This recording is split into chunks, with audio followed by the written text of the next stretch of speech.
সুপ্রিয় ভিউয়ার্স, আসসালামু আলাইকুম। একসাথে এক পথে সিলেটি নেটওয়ার্ক সবার আগে আমি রয়েছি এই মুহূর্তে ইবনে সিনা ছয়তলা 608 নম্বর রুমে। তো আমাদের যে বাইকে দেখতে পাচ্ছেন, আমরা যে 2024-এর 5 তারিখে যে স্বাধীনতা ফিরে পেয়েছিলাম যাদের রক্তের বিনিময়ে, আমার ভাইও গুলিবিদ্ধ হয়ে এই মুহূর্তে রয়েছেন ইবনে সিনা হাসপাতালে সিলেটে। তো আমরা ওনার কাছ থেকে জানার চেষ্টা করব কিভাবে গুলি ওনার উপরে লেগেছে বা কিভাবে উনি এখানে গিয়েছিলেন, সেটা আমরা জানার চেষ্টা করব সরাসরি আমাদের এই আহত ভাইয়ের কাছ থেকে।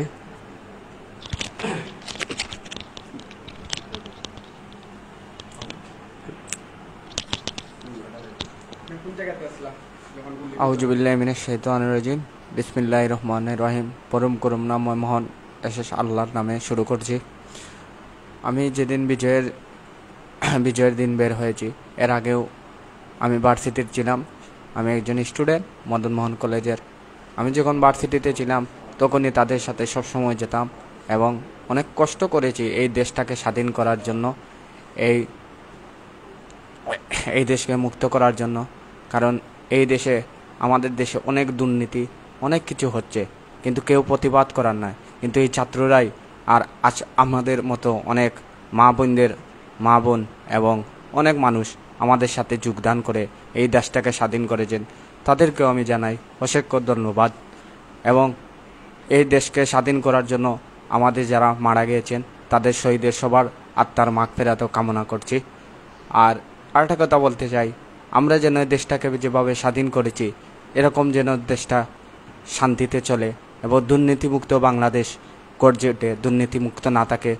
মেডিকেল, পুলিশ, আর্মি সবার প্রতি আমাদের একটাই আশা, সবাই যেন আর কারো বুকে বন্দুক না জড়ায়।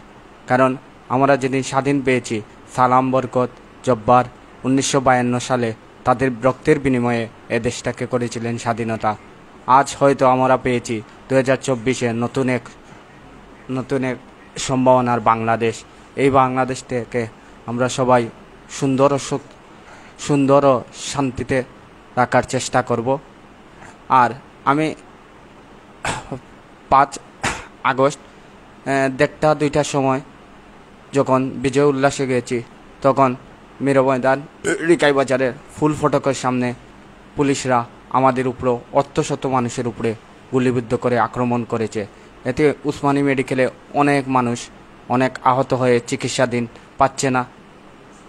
আর আমরা চিকিৎসা পাচ্ছি না বলে আমি 2-1 দিন অনেক কষ্টে ছিলাম। আমাদের মনে অনেক মানুষ কষ্টে ছিলেন এবং অনেক হাহাকার করছেন, কিন্তু আমি শেষ পর্যন্ত ইবনে সিনা এসে ভর্তি হয়েছি।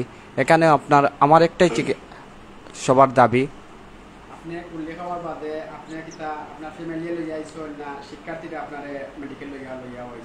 আমার শিক্ষার্থী এবং আমার ভাই ছিলেন আমাদের সাথে। আমি প্রথমে উসমানী মেডিকেলে ভর্তি ছিলাম, 2 দিন ছিলাম। আমি কোনো চিকিৎসাই পাই নাই। ইবনে সিনা আসছি উন্নত কোনো চিকিৎসা পাবো এটার জন্যই। আর মোটামুটি পাইতেছি, কিন্তু ওরা সঠিক তো কিছু বলতেছে না। সঠিকটা পেলে আমার হয়তো ভালো হবে। আমার চোখটা বলছে তো তারা অপারেশন করবে, কিন্তু চোখ কি ড্যামেজ নাকি হয়েছে এটা তো বলছে, কিন্তু অপারেশনটা যত দ্রুত করব হয়তো আমার জন্য ভালো হবে। না, কোনো ডেট দিছে না। এটা বলে উনি বলছেন যে সকালে আসেন, রাত আসবেন, রাত এসে দেখে আবার বলেন আবার রাত আসবেন। এই মানে যে কলেজের ছাত্ররা রয়েছে বা আপনার পাশাপাশি আপনার যে ফ্রেন্ড সার্কেল রয়েছে, আপনি ছাত্র হিসাবে আপনাদের ছাত্ররা আপনাকে দেখা এসেছিল? হ্যাঁ, ছাত্ররা আসছিল, আমাদের ছাত্র আসছিল এবং আমার বন্ধু বান্ধব যারাই আসলো, আমার বাগনা দীপু, ওরাও আমাদের সাথে আসছে, আমাদের দেখাশোনা করছে এবং আরও মানুষ আসছে আমাদের দেখাশোনা করছে। সবার প্রতি আমি আন্তরিকতা জানাই। এই মুহূর্তে মনে হলো আপনার মানে উন্নত চিকিৎসার প্রয়োজন। অবশ্যই। এবং চিকিৎসাটা সঠিকভাবে আপনি টাইম মতো পাইরা না, বিধায় আপনার জ্বালা যন্ত্রণা করে জি অনেক কষ্ট হচ্ছে। মানে ভালো একটা চিকিৎসা পাইতা। জি, আমি চোখ পাবো না কি জানি না, কিন্তু এই দেশটাকে স্বাধীন করতে আমি খুবই আন্তরিকভাবে খুশি হচ্ছি, এবং যারা মানে দেশটাকে মানে অনেক রক্ত দিয়ে গেছেন, ভাই বোন যারা, অনেক দলের, অনেক ছাত্র, অনেক মানুষ, অনেক জনগণ, অনেক মানুষ, তাদের এই রক্তের সবার বিনিময়ে আমরা পেয়েছি সুন্দর একটি স্বাধীনতা। আজ আমরা সবাই উন্মুক্তভাবে চলাফেরা করছি, কিন্তু গত কয়েকদিন ধরে আমরা যা কষ্টে ছিলাম, আমরা হয়তো ঘর থেকে বের হলেই আমাদের মানে পুলিশের আক্রমণের ডর ছিল, তার বাদে বাধা বিপত্তি পরে আমরা বের হয়েছি। হয়তো আমাদের ভাই বোন অনেককে অত্যাচার করা হচ্ছে, গুল্লি খাচ্ছে, কিন্তু এই গুল্লি আমরা ভয় না, আমরা এই গুল্লি ভয় পাইছি না, সেজন্য আমরা হয়তো বের হয়েছি আমাদের। সুপ্রিয় ভিউয়ার্স, আসসালামু আলাইকুম। এই মুহূর্তে আমাদের ক্যামেরায় যে বাইককে দেখতে পাচ্ছেন, আমি একটি কথাই বলবো, এই দেশে 2024 সালে আমাদের ছাত্র সমাজের অনেক রক্তের বিনিময়ে আমরা একটা স্বাধীনতা পেয়েছি। স্বৈরাচারী সরকার এই দেশ থেকে পালিয়ে গেছে। আপনারা দেখেছেন এই স্বৈরাচারী সরকারের লাশের ঘর, আয়নাঘর যেটাকে বলা হয়, কিন্তু দেখে আসলে বুক ধরার মতো নেই। কারণ এখানে কত হাজার মানুষ যে নিয়ে কিভাবে রেখে অবস্থায় মানে মারা হয়েছে, আপনারা অবশ্যই মানে অনুমান করছেন, এবং আমরাও দেখে মানে চোখের পানি ধরে রাখতে পারিনি অনেক সময়। তো একটি কথাই বলবো, সেই স্বৈরাচারী সরকারের হাত থেকে এই ছাত্র সমাজ যে বাংলাদেশকে বাঁচিয়ে এনেছে, তাদেরকে অবশ্যই স্লাউট, এবং আগামী দিন তাদের হাতেই যেন এই বাংলাদেশ গড়ে ওঠে, এই দাবিতেই। আর আমার বড় ভাই একটি কথাই বলেছেন, উনার চোখের এখন পর্যন্ত জানেন না উনার চোখ ভালো হবে কি না। সবচেয়ে বড় যে বিষয়, এখন পর্যন্ত কোনো উন্নত চিকিৎসা পাচ্ছেন না।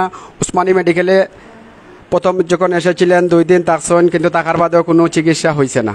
নেওয়ার কারণে ইবনে সিনাত আইসন, আইয়া বর্তমানে আসন, এখনও ইবনে সিনাত, কিন্তু এখন পর্যন্ত চকুর অপারেশনের কোনো ডেট দেওয়া হয়েছে না।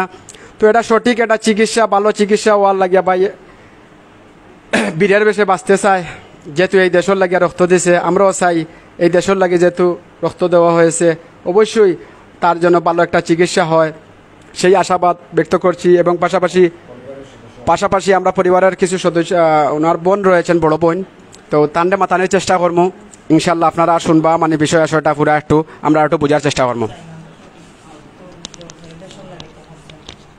আসসালামু আলাইকুম।